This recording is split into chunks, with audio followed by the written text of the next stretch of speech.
What is up, guys? So today, as you could see in the intro of the video, could you tell the difference between A cam and B cam? One was full frame, the other one was APS-C. Full frame being the newer release Sony a7 IV, and the other camera, the APS-C, being the FUJIFILM X-H1.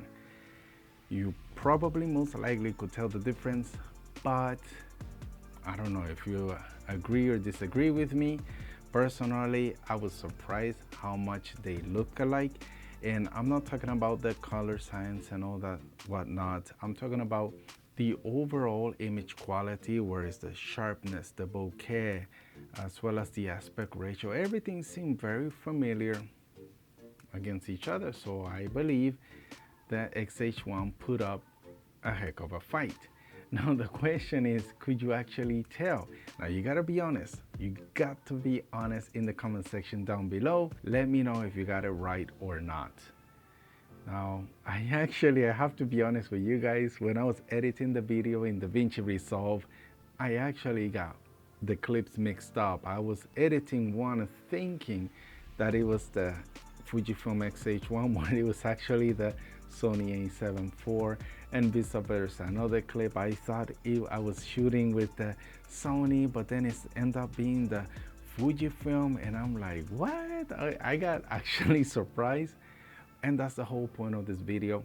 I just wanted to see how the old X-H1 fares in 2022, especially considering that the younger brother, the X-H2S, is out and about. A lot of people are making constant videos of it, and at first I was really impressed by it, by the specs and by the overall image. But little by little I realized it looks very familiar. You know, the colors, the sharpness and whatnot, it looks very similar to what I'm getting with the X-H1, with what I see other YouTubers with the X-T4 and the X-T3. So image quality wise, we're not gonna see such an improvement going with the newer X-H2S. So I felt relieved. I completely killed that upgrading bug I had. This video is more comparing full frame versus APS-C. And right now I'm going to roll more clips showing you that comparison, because I went to a camera store, I went out and I wanted to check out then, you know, what all the fuss is with the Sony's a7 IV, and here are my initial thoughts. Alright guys, so we're going to be comparing the Sony a7 IV shooting a 4K 24p 10-bit 422 10-bit 100 megabytes versus the X-H1 24p 4K at 200 megabytes eternal. This is a picture profile 10. So let's see. Alright guys, so this 4K 422 10-bit on the Sony a7 IV with the kit lens picture profile 10. I have no idea what that is. Looks pretty balanced. We'll see. Alright, so now I'm recording with the X-H1 kit lens. Autofocus is on. Comparing the iris.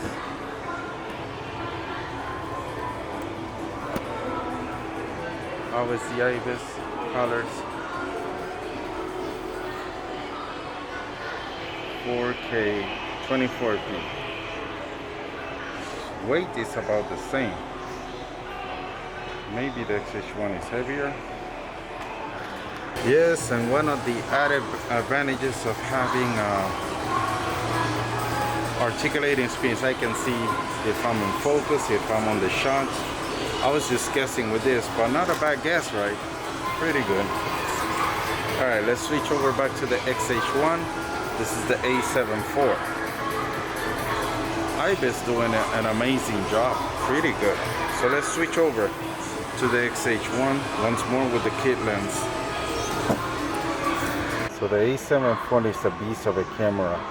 One of the things I really love handling it is, of course, the articulating screen, but also I love the weight. It's relatively light camera. Well, that's because the kit lens is on it.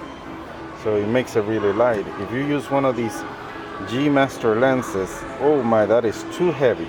I'm sorry, I will never buy that. Just too heavy of a camera.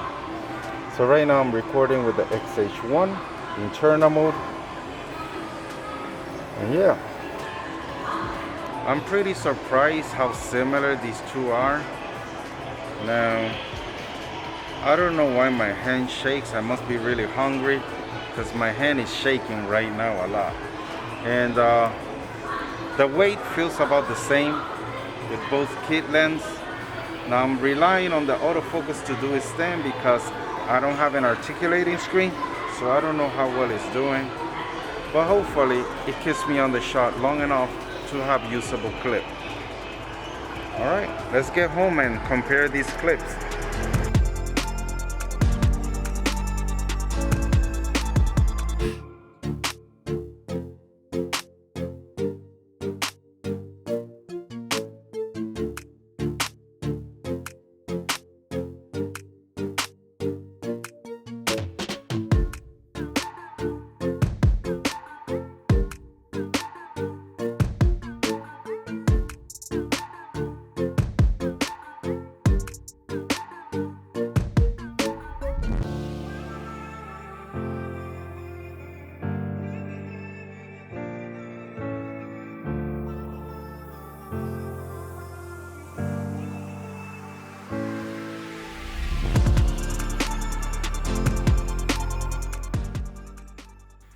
Yeah guys, so just like I said in the video, I really love the handling of the camera. I was pleasantly surprised how light it is. I didn't expect that camera to be so light. You know, I was thinking it's more like an A7R4. That thing is so heavy, such a heavy brick, especially when you pair it with a G Master lens. You're gonna get your workout just lugging that thing around all day. So definitely it's not vlogger friendly. The A7IV I can see and I can feel that it's more of their budget option. But come on guys, in Japan yen is over 30,000 yens. We are talking about, wait, 30,000 yen, no, 300,000 yens. It's like you could basically buy a used car with that amount of money. That's crazy. You know, it's like 300万円. Wow, it just hurts saying that, like, ugh. I can't believe I'm talking about a camera, a device at that price range. That makes this video even more sweeter. So what are my final thoughts? I was pleasantly surprised. I couldn't believe how similar the X-H1 performed to a full frame flagship camera, the Sony A7 IV. Color-wise, then again, I wasn't really surprised because I know Fujifilm has excellent colors. The Eternal film simulation is just so sweet, easy to grade. And I actually had a hard time with the Sony A7 IV to try to correct the white balance, but I just showed you guys straight out of the camera white balance in auto, so you could see how two different cameras and sensors interpret light and colors and record it into the SD card. So I didn't want to fix the white balance yet. Of course, you can do it with any camera, but I didn't want to do that in this comparison. What I did do is fix, I did adjust for the highlights and shadows and try to get the similar contrast, since, Eterna is a very flat profile in itself. Well, it's not a profile, it's a film simulation, but it's pretty flat, cinematic. And that's what I was going for. And also the Sony A7 IV, the PP10, was the closest thing I could find to Eterna, and that's why I chose that as a record profile. What do you guys think? I would love to hear your comments. And again, remember, be honest, let me know. Did the blind test really get you? Could you tell the difference between the APS-C, the full frame, and if you did, how surprised were you by the X-H1? Did it put up a good fight or not? Personally, I think so. And yeah, I'm pretty happy with the test. And if you found this video educational in any way whatsoever, smash like that button, like that button. Smash and hit that like button. Don't forget to share the love, and also show the people what this comparison is all about.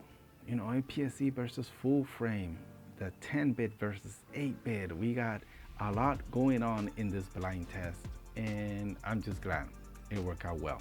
So guys, again, thank you so much for watching. See you guys on the next one. Peace.